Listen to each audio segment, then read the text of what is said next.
Katden update. Yan. Trending pa nga ang Katden sa Twitter. 4 pa yan. Yan. Alden Richards, Katden at Box Office Entertainment Award 2024. Alden Box Office King at Box Office Queen, Catherine. Grabe yun. Yan. Magkatabi pa nga sila Alden Richards at Catherine Bernardo dyan sa awards night. Yan. Grabe yan. Siyempre hindi malabong mag-usap yung dalawa. Kaya na nga yung mga fans nila Alden at Catherine ay nasa venue na sila. Support sila syempre, individual. Syempre meron din ang Katden.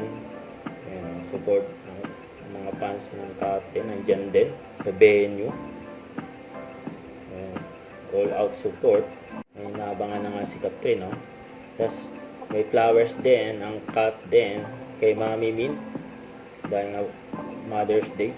May pa-flowers din si Alden sa boss ng GMA, kay Atty. Aled Gozon, pati kay Miss Tracy. Kay Alden, during taping ng Pulang Araw, na nagpack-up sila ng 4 AM. Grabe yun. Kasi Catherine naman ay during birthday ng friend niya. Huwag kalimutan mag-subscribe, click ang notification bell kung update po ang Richard Reaction Vlog. Bye guys, thank you for watching.